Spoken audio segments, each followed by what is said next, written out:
La palabra del domingo.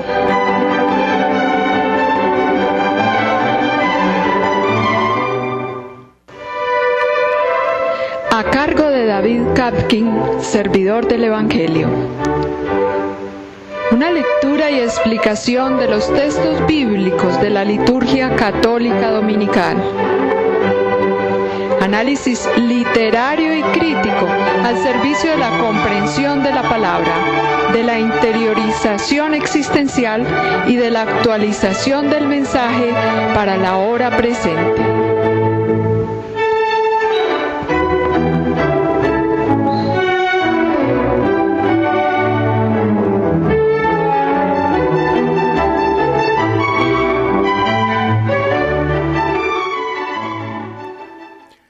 Se trata del comentario de los textos de la liturgia dominical.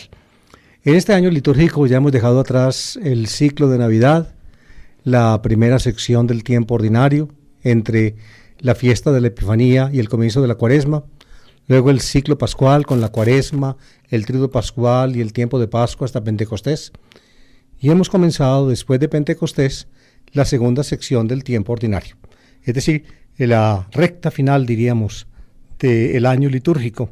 Esta segunda sección del tiempo ordinario nos llevará hasta fines de noviembre, comienzos de diciembre, cuando dé inicio el tiempo del Adviento y con él pues un nuevo año litúrgico.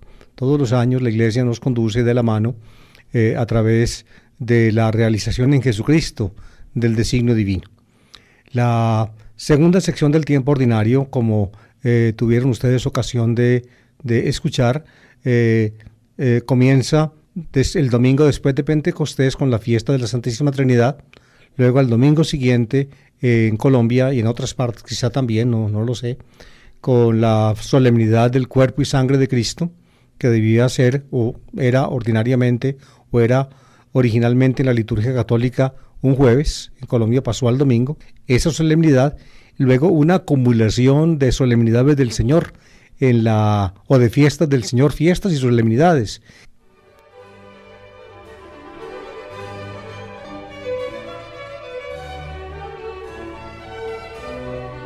Este domingo y esta semana que comienza es el 12º domingo, domingo 12 del tiempo ordinario. Por eso ustedes los que tienen algún misal o los que por ejemplo suelen rezar la liturgia de las horas, sepan pues que este domingo que sigue es el domingo 12 del tiempo ordinario y por tanto entonces es la semana 12 del tiempo ordinario. ¿Por qué ese número? ¿Por qué el 12? Porque antes de la Cuaresma ya habíamos celebrado, habíamos comenzado la primera parte del tiempo ordinario y también se cuentan como semanas del tiempo ordinario la semana después del domingo de Pentecostés, que fue la novena, la semana después de la fiesta de la Santísima Trinidad, que fue la 10ª, y la semana después de Corpus Christi, que fue la 11ª. Por tanto, esta semana que va a comenzar es la semana 12ª del tiempo ordinario y este domingo el domingo 12 del tiempo ordinario.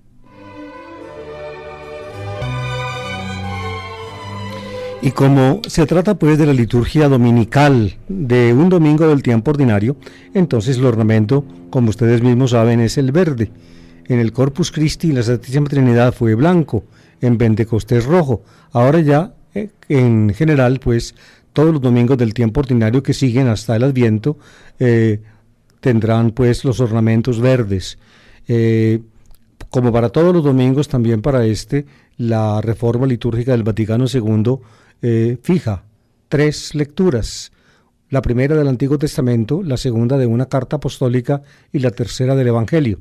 Recuerden que hay 3 ciclos dominicales en la nueva reglamentación después del Vaticano II. En el ciclo A se prefiere el Evangelio de Mateo, en el ciclo B el Evangelio de Marcos, en el ciclo C el Evangelio de Lucas. Como estamos en el ciclo B, entonces vamos a encontrar ya un texto del Evangelio de Marcos. En general, los que fijaron las lecturas, la comisión designada después del Vaticano II, después de la promulgación de la famosa Constitución Apostólica del Vaticano II, Sacrosanctum Concilium, así se llama, el Concilio Sacrosanto, fue Pablo VI el que presidió en ese tiempo el concilio. Pues bien, la comisión escogida por Pablo VI para reorganizar los textos litúrgicos trató de encontrar siempre entre la primera lectura del Antiguo Testamento una cierta coherencia con la lectura del Evangelio que toca ese día. Por eso vamos a encontrar en la primera lectura un pedacito del libro de Job, que es un libro del Antiguo Testamento, como ustedes saben, que en alguna forma muestra coherencia con la lectura del Evangelio de Marcos, que es el relato de la tempestad que Jesús calma en el lago o el mar enfurecido o embravecido. Por eso vamos a escuchar la lectura del libro de Job. Pero antes de escucharla, les doy alguna noción del libro de Job. El libro de Job es un documento poético, o mejor dicho, un documento en el cual se mezclan la prosa y la poesía. La prosa y la poesía.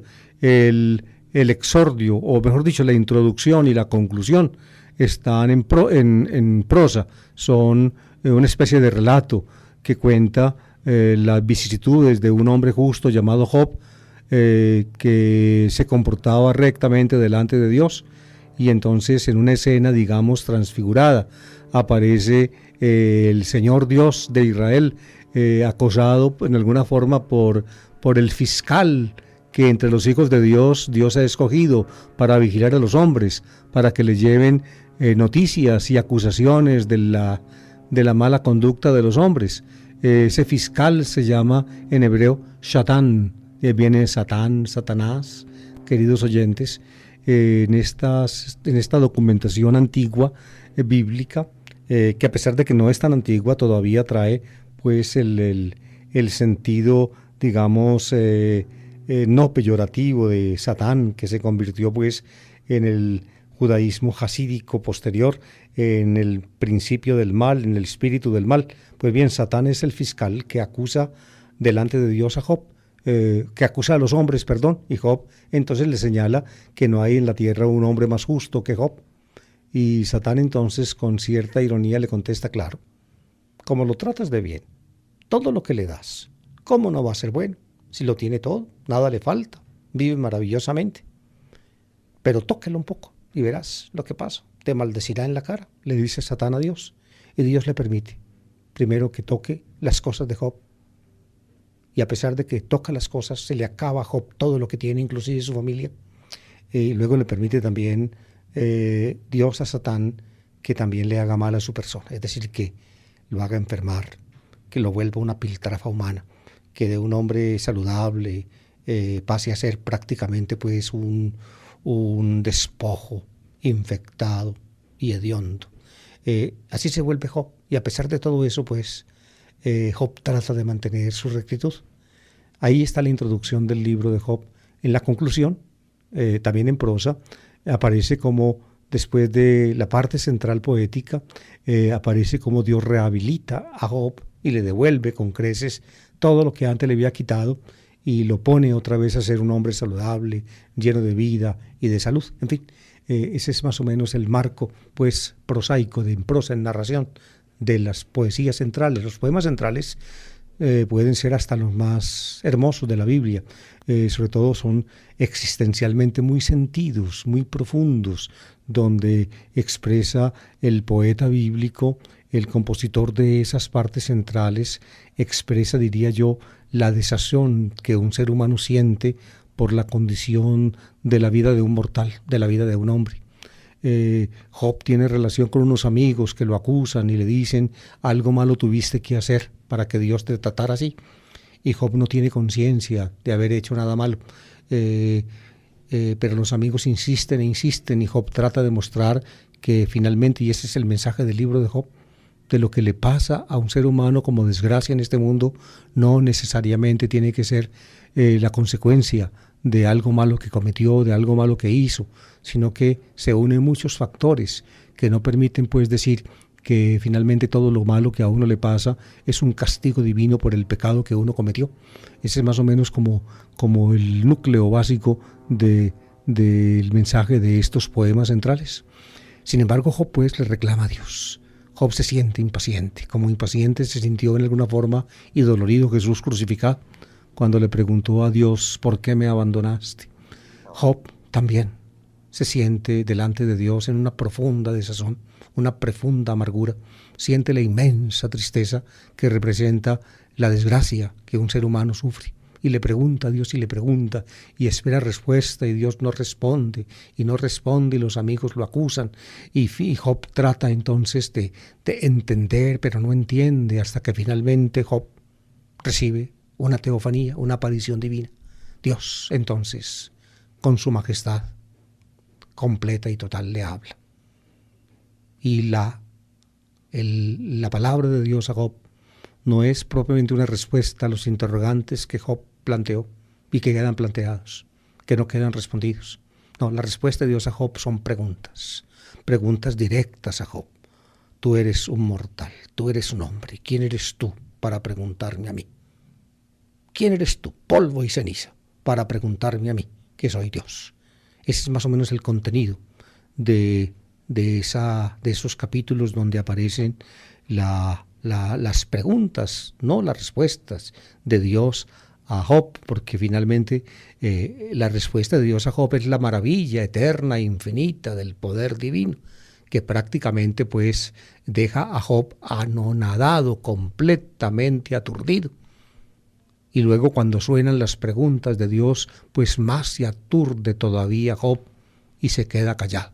Pues bien, de esa parte del libro, de esas preguntas acuciantes, directas de Job, de Dios a Job, proviene el pedacito del libro de Job en el capítulo 38, versículos 1 y siguientes, 1 a 8 y luego 11, de donde es tomado el texto que toca leer este domingo.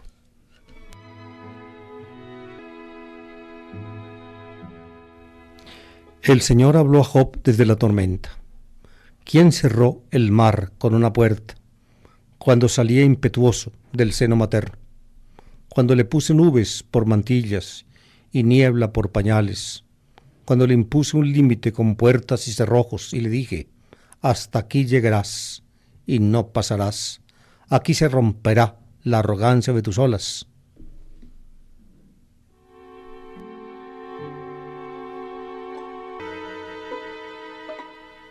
Es el fragmento pues de un poema mucho más largo y mucho más impresionante que este pedacito que escuchamos. Ustedes pueden encontrarlo en el libro de Job hacia el final, queridos oyentes.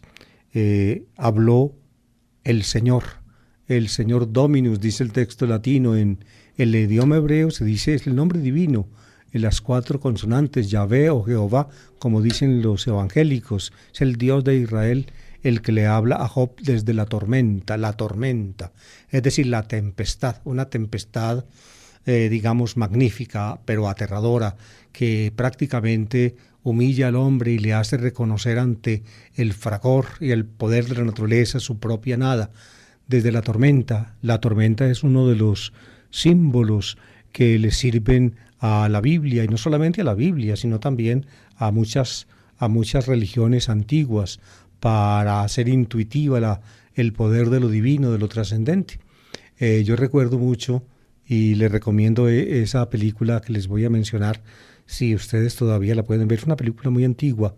Yo recuerdo que siendo yo todavía un muchacho, tendría 12 años o 13, en la casa de mis abuelos que quedaba en Ayacucho, recuerdo, a veces iba al catecismo que organizaban, sea en Buenos Aires o sea también en la parroquia de Boston, que quedaban cerca. Y en la parroquia de Boston, de los salesianos, había un teatrico donde le daban películas a los niños del catecismo. Y alguna vez presentaron esta película. El productor es Walt Disney y la película se llama Fantasía.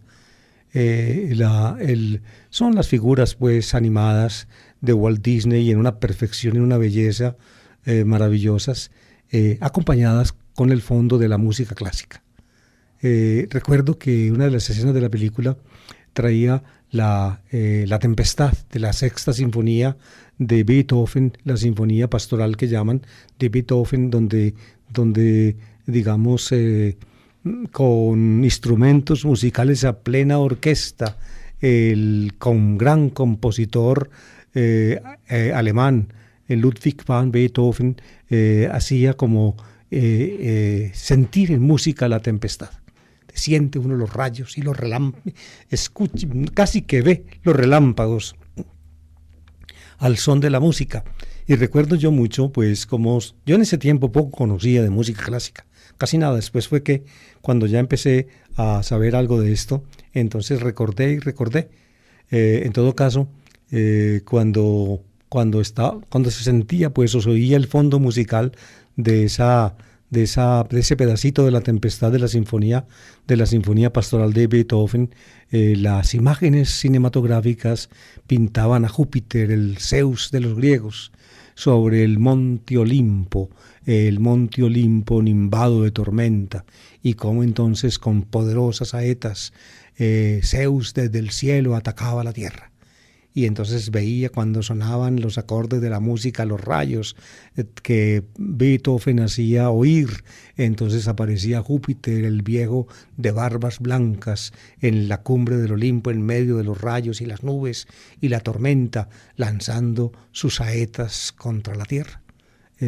Aquí, fíjense, es la misma imagen, la que aquí está en el libro de Job. Habló el Señor a Job desde la tormenta. Y las palabras que le dirige a Job tienen que ver con el mar, con el poder del mar. ¿Por qué el mar? Queridos oyentes, porque los liturgistas, después del Vaticano II, quisieron encontrar en ese texto una correspondencia con el texto evangélico, donde Jesús también, como vamos a escuchar más adelante, calma una tempestad del mar. Abrió pues el Señor desde la tormenta. ¿Quién cerró al mar con una puerta cuando salía impetuoso del seno materno? El seno materno es el abismo de donde brota el mar. Según la Biblia, en el segundo día de la creación, el Elohim, es decir, la divinidad, creó como una bóveda por encima de la tierra para separar las aguas de arriba de las aguas de abajo. La bóveda es el cielo. Hashamayim, los cielos, se dice en hebreo. Pues bien, y luego reunió las aguas debajo de la bóveda en un solo lugar, y a ese lugar lo llamó Yam, el mar. Dios, por tanto, lo reunió, las aguas de debajo de la bóveda, la reunió en el mar y le puso al mar sus límites. Así cuenta el relato de la creación de la Biblia. ¿Quién cerró el mar con una puerta cuando salía impetuoso del seno materno? Es decir, cuando brotaba el mar del abismo. ¿Quién le puso límites al mar? ¿Quién le puso una puerta para que no pasara de allí? Eso lo puede observar uno en cualquier playa del mundo. El mar llega precisamente hasta la playa o choca violentamente con el acantilado. Cuando le puse nubes por mantillas y niebla por pañales, fíjense, la expresión es preciosa, poética. Le puse nubes por mantilla. Las nubes que están pues arriba son como la mantilla del mar, y niebla, la niebla que uno ve salir del mar en ciertas ocasiones, ve subir lentamente por encima del mar, son los pañales del mar. Nubes por mantilla y niebla por pañales, cuando le impuso un límite con puertas y cerrojos. Las playas son el límite, las puertas, los cerrojos del mar, y le dije: hasta aquí llegarás y no pasarás. Aquí se romperá la arrogancia de tus olas, la arrogancia. El mar bravío en la tempestad, el mar bravío con los huracanes y las tormentas, que golpea impetuoso contra los acantilados, que inunda las playas, finalmente encuentra en ellas un límite que no puede traspasar. Eso pues lo ha hecho la majestad y la grandeza del poder de Dios.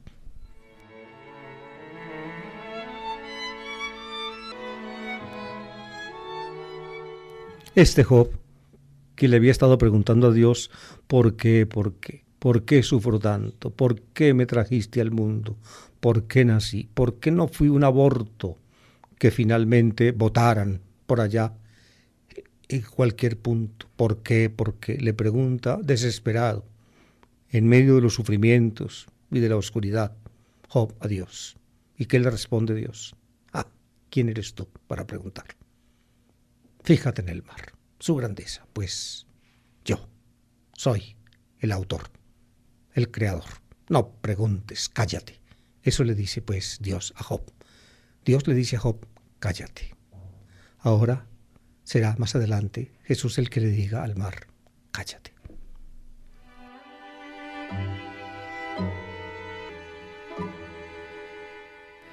La segunda lectura está tomada de la carta segunda de San Pablo a los Corintios. Yo escribí hace unos años un comentario de la segunda Corintios, se llama Del llanto a la alegría, así lo titulé.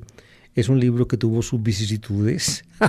No les voy a explicar cuáles fueron las vicisitudes, pero ustedes quizá por allí lo pueden averiguar. En todo caso, la segunda carta de San Pablo a los Corintios es un documento muy estudiado, un poco difícil, quizá es la más complicada críticamente hablando de las cartas de Pablo, porque muchos autores piensan que no es una carta escrita de una vez, de un tirón, sino más bien la colección de varias cartas. Yo trato todo eso en mi libro, pero de todas maneras yo sí pienso que la carta sí representa pues una especie de designio del apóstol. La carta es escrita por el apóstol cuando sale de la prisión en Éfeso, estuvo en Éfeso prisionero, hasta, él lo cuenta en el capítulo 1 de la segunda Corintios, prácticamente sintió que estaba en peligro su vida, le pareció a Pablo que ya todo iba a terminar allí, que no saldría vivo de esa prisión efesina, y sin embargo lo liberan, pero entonces sale precipitadamente de Éfeso y se dirige a Macedonia, es decir, a la parte, al otro lado del mar Jónico, que ya queda Grecia. Macedonia es la parte oriental, la parte nororiental de Grecia, y llega a Filipos, a una ciudad donde antes había estado, y allí la comunidad lo recibe muy bien. Y en Filipos empieza a preparar su vuelta a Corinto. Con los corintios había tenido él muchos problemas, muchas dificultades. Lo habían tratado muy mal allí. Pero Pablo quiere volver, quiere reconciliarse con la comunidad, y por eso le escribe desde Filipos una carta, que es pues esta segunda Corintios, anunciándoles que volverá. En Corinto habían llegado misioneros después de Pablo, que habían tergiversado la imagen del apóstol, que habían cambiado énfasis de la predicación del apóstol, que eran más bien de tipo misioneros, digamos, judaizantes, es decir, que le creaban a las gentes, a los cristianos venidos del paganismo, dificultades de comprensión, y les ponían exigencias que Pablo antes no les había impuesto, y sobre todo personas que se aprovechaban de su condición de misioneros para sacar dinero de la comunidad, cosa que Pablo jamás hizo en Corinto. En todo caso, les escribe pues a los corintios desde esa situación. La situación anímica de él es digamos, difícil, porque había acabado de salir de una prisión donde sintió su vida en peligro. Pablo antes le pensaba que a él le podría tocar la venida gloriosa del Señor, la parusía del Señor, como la llama él, la segunda venida, como solemos decir nosotros, una convicción cristiana original que se basa en la predicación misma de Jesús sobre la venida del Hijo del Hombre. En todo caso, Pablo al comienzo pensaba eso, de que a él, así como a muchos de los cristianos que vivían en su momento, les tocaría la segunda venida del Señor, la parusía del Señor. Pero después de esa experiencia en que estuvo tan cerca de la muerte, ya pone en duda esa convicción. Tal vez no le toque nada. ¿Y entonces qué? ¿Y entonces qué va a pasar con un cristiano como él, o como tantos otros, que muere antes de la parusía? ¿Es que se pierde? ¿Es que simplemente se reduce a nada? ¿En qué queda él? Este tema lo toca él al comienzo de la segunda carta a los Corintios. Como ustedes ven, es un tema sumamente interesante y muy profundo, donde Pablo, siguiendo convicciones del judaísmo, pero ahondándolas y mirándolas a partir del hecho de Jesucristo, entonces se da a sí mismo respuesta a sus profundas inquietudes existenciales como creyente, y de esa manera también ilumina nuestras inquietudes.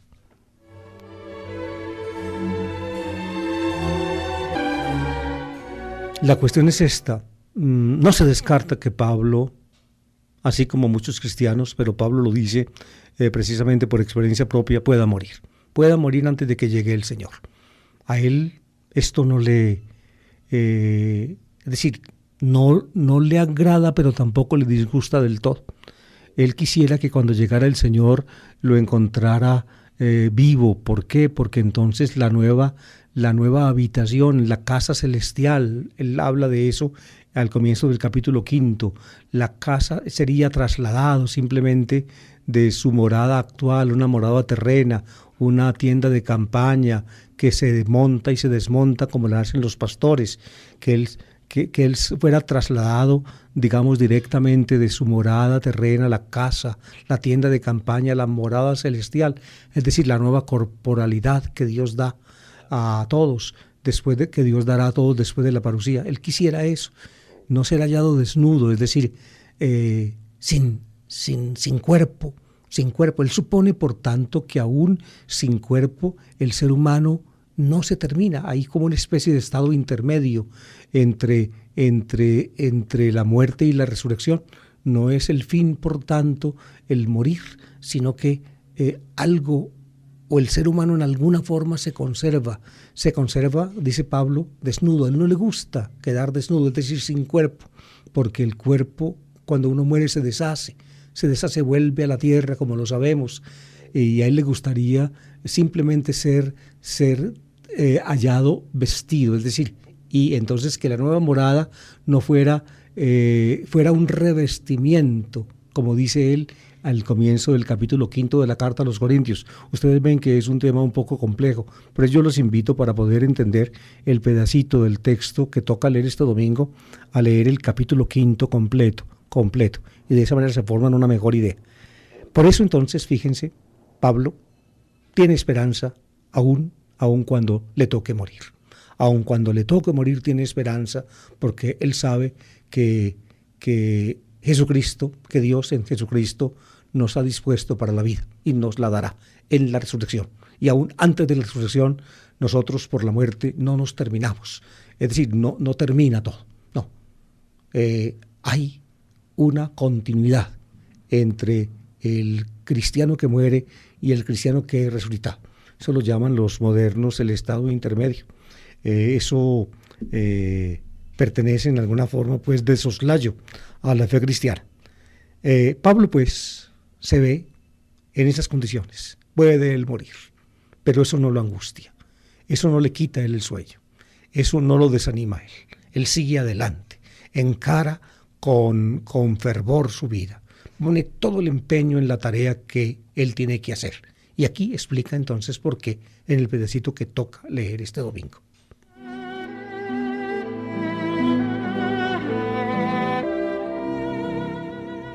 Segundo Corintios 5, 14 y 17. Hermanos, nos apremia el amor de Cristo, al considerar que, si uno murió por todos, todos murieron. Cristo murió por todos, para que los que viven ya no vivan para sí, sino para el que murió y resucitó por ellos. Por tanto, no valoramos a nadie según la carne. Si alguna vez juzgamos a Cristo según la carne, ahora ya no. El que vive con Cristo es una criatura nueva. Lo antiguo ha pasado, lo nuevo ha comenzado.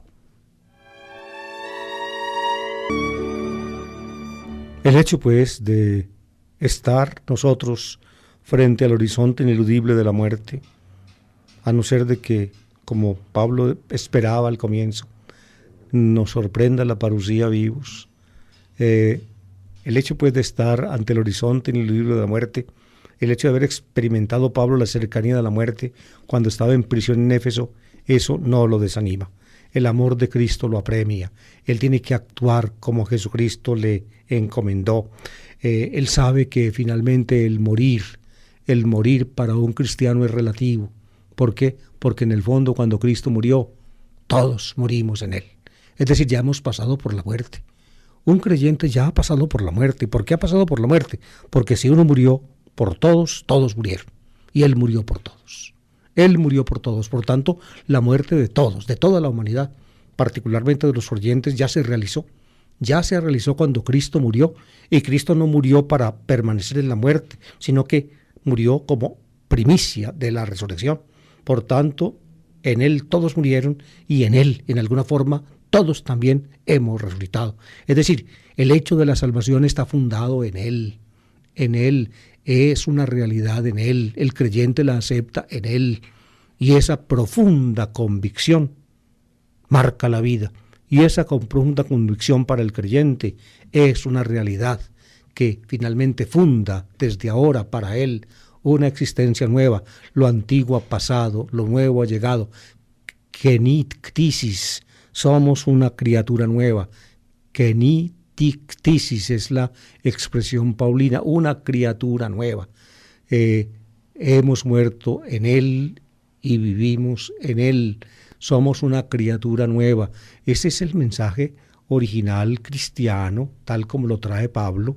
En el fondo es el mismo mensaje, queridos oyentes, el mismo mensaje que en el cuarto evangelio, en la tradición joánica, se deja sentir en la conversación de Jesús con Nicodemo esa noche, cuando el maestro judío va a verlo.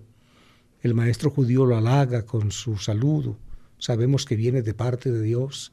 Nadie hace las cosas que tú haces si Dios no está con él. Y Jesús lo descuelga. Para entrar en el reino de Dios, tienes que nacer de arriba. Anoten, genetine, nacer de arriba, ser engendrado de arriba. Es decir, la vida la tiene que dar Dios. A Dios llega lo que de Dios viene. Somos criatura nueva. En Cristo Dios ha fundado precisamente a nosotros, para nosotros, la novedad. En Él hemos muerto, en Él hemos resucitado, ese don se nos ha dado por el Espíritu, eso ahora somos. Por tanto, lo que nos suceda ahora en esta vida es absolutamente relativo, porque lo fundante, lo definitivo, ya ha sido realizado.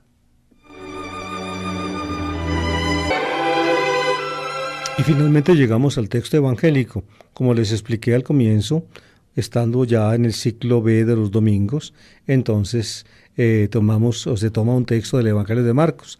Recuerden ustedes que al comenzar la primera parte del tiempo ordinario también leímos textos del Evangelio de Marcos. Antes de la Cuaresma, algunos textos de Marcos también los leímos. Ahorita, después de estas fiestas de la Trinidad, del Corpus Christi, entonces volvemos a empatar con el Evangelio de Marcos. Esta vez ya el texto que toman los liturgistas, pues ya es de una parte, digamos, avanzadita del Evangelio de Marcos, capítulo 4, versículos 35 a 41, que es una sección podríamos llamar, de las obras poderosas de Jesús, las dinamis que llama Marcos, dinamis, obras de fuerza. Las dinamis en griego significa fuerza, dinamis y en plural dinamis, así llama el evangelista Marcos 3 o 4 acciones de Jesús que el evangelista presenta en 3 narraciones. La que toca leer este domingo es la de la tempestad que Jesús calma en el mar. Luego, la segunda es la de la curación de un endemoniado en Gerasa, al otro lado del lago, es decir, en territorio pagano. Y la tercera es otra vez en territorio de Galilea, la doble curación. Primero la curación de la mujer enferma de flujo de sangre y luego que va es como el punto central de una narración que cuenta la resurrección, la curación o resurrección más bien de la hija de Jairo. Fíjense, estas 3 narraciones o 4, según cómo se cuente la última, si 2 o 1, en Marcos es un solo relato, pero son 2 hechos, en fin, las llama Marcos dinamis, las dinamis, es decir, las obras dinámicas, las obras del poder de Dios en Jesús.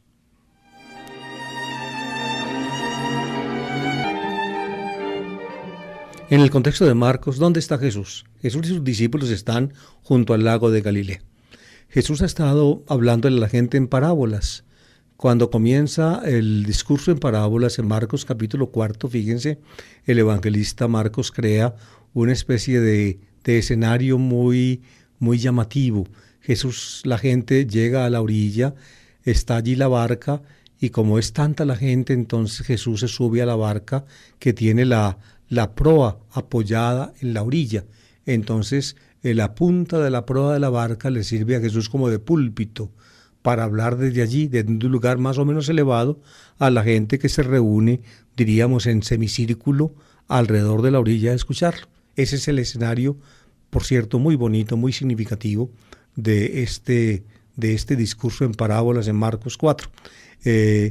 Yo he visto por ahí a veces composiciones, digamos, en pinturas o en fin, es decir, fotográficas de escenas, de una escena que reproduce esa hermosa imagen evangélica.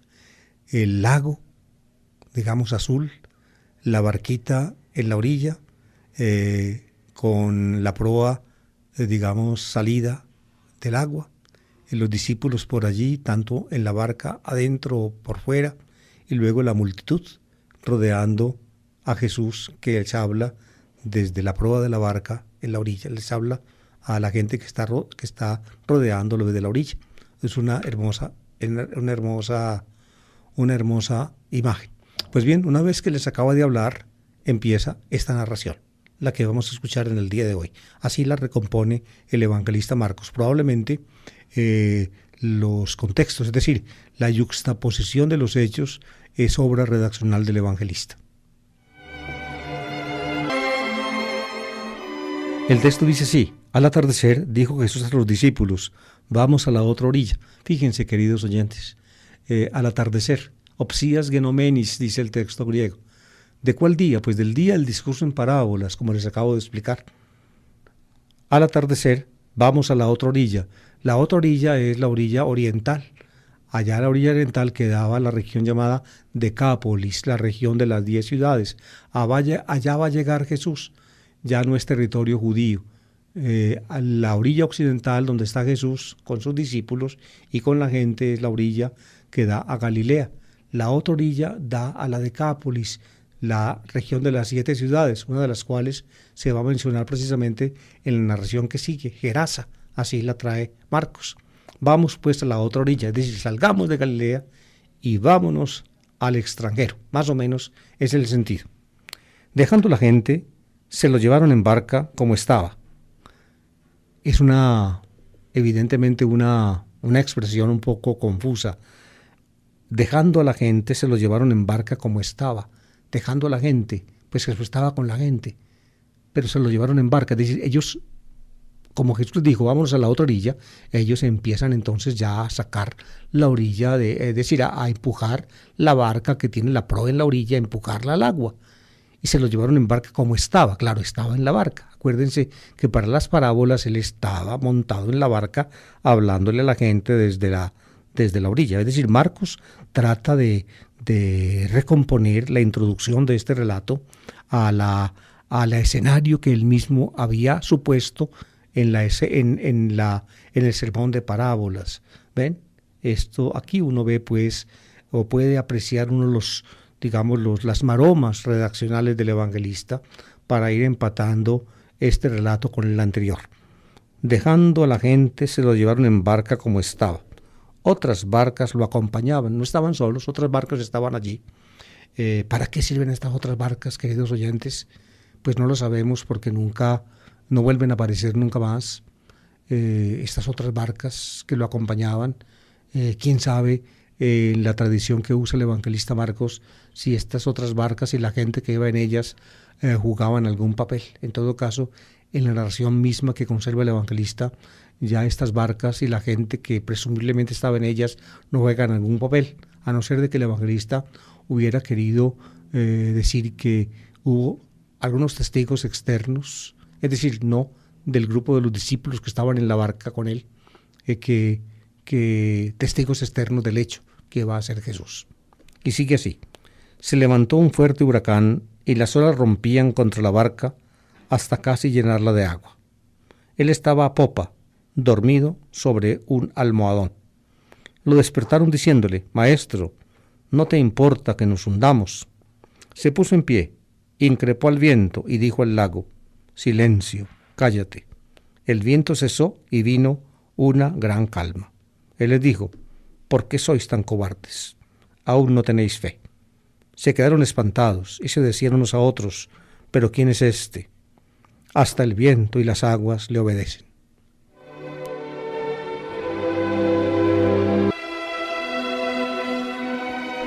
Un fuerte huracán, dice el texto español que yo estoy leyendo.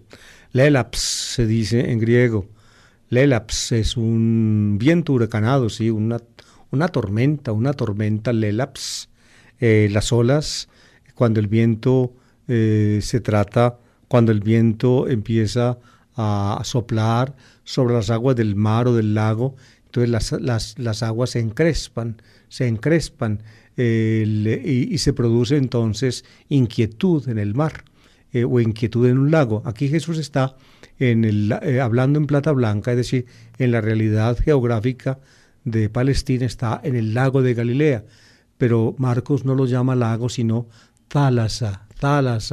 La palabra Thálasa significa en griego mar. Lucas es más, más coherente y cambia el Thálasa de Marcos por Limin, que significa en griego el lago, Limni creo que es, sí, Limni, en griego lago, pero Marcos habla, cuando se refiere al lago de Galilea, habla de Thálasa. Quizá ustedes han oído palabras españolas que tienen esa raíz, la talasoterapia, ¿no han oído? La talasoterapia es una terapia que les recetan algunos médicos o algunos cuidadores, terapeutas a la gente de que vaya a la orilla del mar. Talasoterapia es terapia marina, talasoterapia. Las olas rompían contra la barca hasta casi llenarla de agua, porque cuando el viento sopla en una tempestad sobre las olas, entonces estas se encrespan y van llenando la barquita. Rompían contra la barca, es decir, la golpeaban por sus costados y la iban llenando de agua. Estaban pues en peligro, porque si la barca se llena de agua, se hunde, y en un lago o un mar embravecido, pues es difícil dar con la orilla o salir a la orilla nadando, que casi se hundía, casi llenarlo de agua. Él estaba a popa, dormido sobre un almadón. Acuérdese que en la narración de las parábolas él estaba sentado en la proa de la barca, que estaba salida sobre la orilla. Se ve entonces que se lo llevaron en barca y entonces él, evidentemente, los discípulos se debieron empujar la barca al agua, y ya en el agua entonces voltearon la barca para poner la proa hacia adelante, y entonces Jesús se cambió de puesto. Pasó de la proa donde estaba a la popa, que es la parte de atrás del barco. Es la parte, digamos, en el fondo más tranquila del barco, porque como la proa es la que se va abriendo camino entre las aguas, entonces en la proa pues es donde chocan las olas, donde se abre la barquita camino entre las aguas, y entonces uno se moja mucho más fácil, se moja más fácil en la proa que en la popa. Jesús escogió la popa pues para irse a descansar. Había estado hablando, según Marcos, a la gente, y entonces se acostó sobre un almohadón, un cojín pues en la popa de la barca le sirve a Jesús de almohada. Y fíjense pues, queridos oyentes, fíjense el contraste. El mar embravecido y Jesús dormido, tranquilo.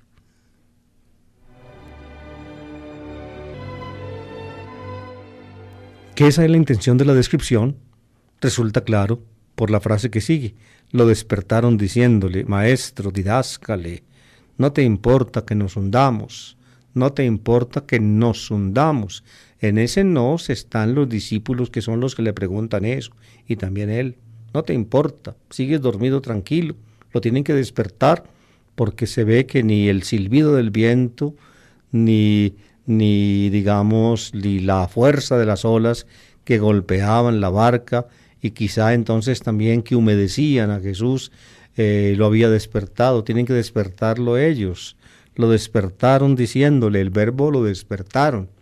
Y eso nótenlo ustedes, que en el fondo del relato puede jugar un papel. Es el mismo verbo con que se dice que Dios lo despertó de entre los muertos.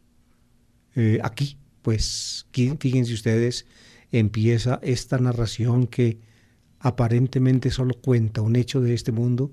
Empieza la narración a ser intuitivo, un hecho que va más allá de lo que en este mundo pasa.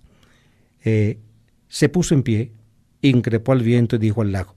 Increpó al viento y dijo al lago. Fíjense, está construido el texto en dos. Se puso en pie, increpó al viento y dijo al lago. en una dupleta. Increpó al viento, dijo al lago. Y lo que dice también es dos cosas: silencio, cállate. ¿Ven? El texto está cuidadosamente construido. Increpó al viento, ánemos. El ánemos era precisamente el huracán, el elaps, de que se habla, y dijo al lago, aquí traducen lago, pero en el texto de Marcos no dice lago, sino Talasí. Dijo al lago Talasí, al mar, silencio, cállate. Y oigan lo que pasa. El viento cesó y vino una gran calma. El viento cesó y vino una gran calma. El viento precisamente era la voz del mar. El viento es la voz del mar, porque lo que hacía, lo que producía el sonido del mar, lo causaba el viento, que silbaba y soplaba y erizaba las olas. El viento cesó y vino una gran calma. Galini megali, es decir, el elaps, la tempestad, se vuelve galini. En griego, galini significa calma, la bonanza del mar.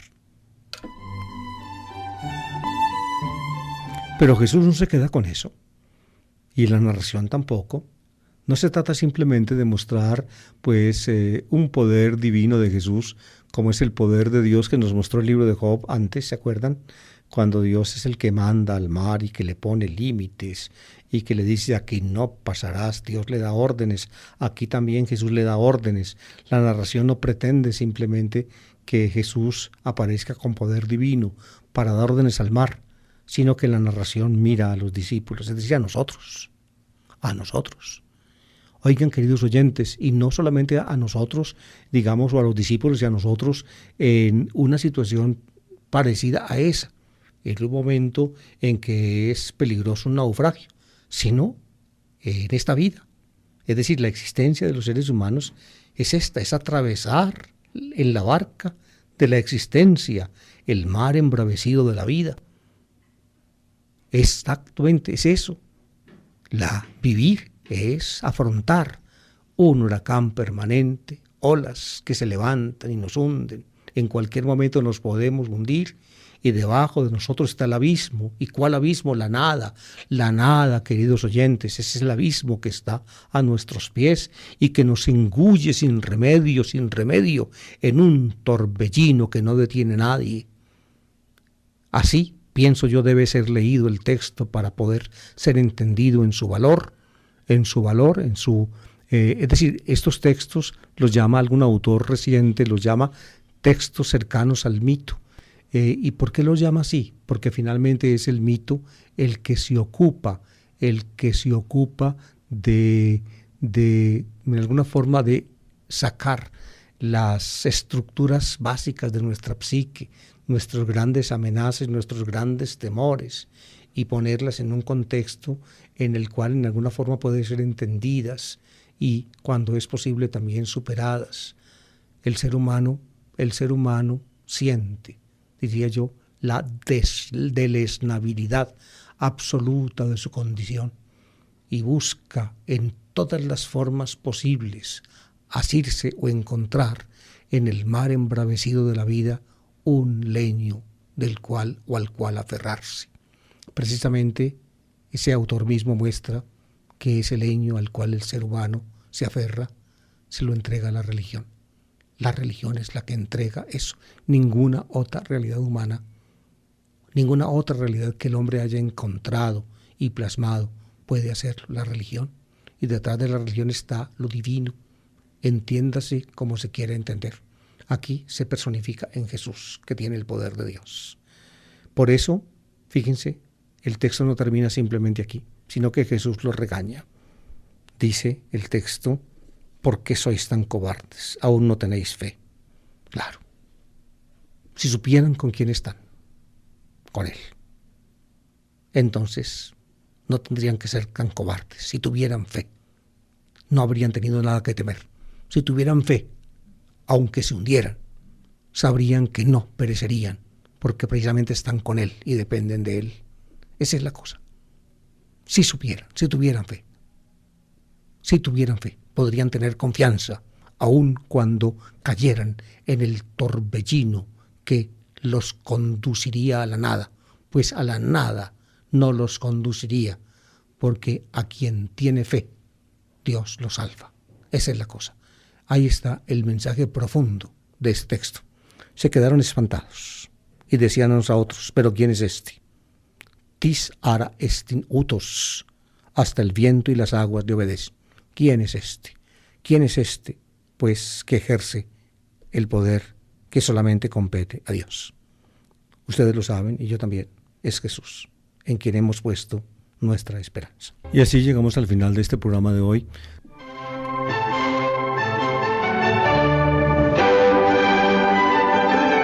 La palabra del domingo.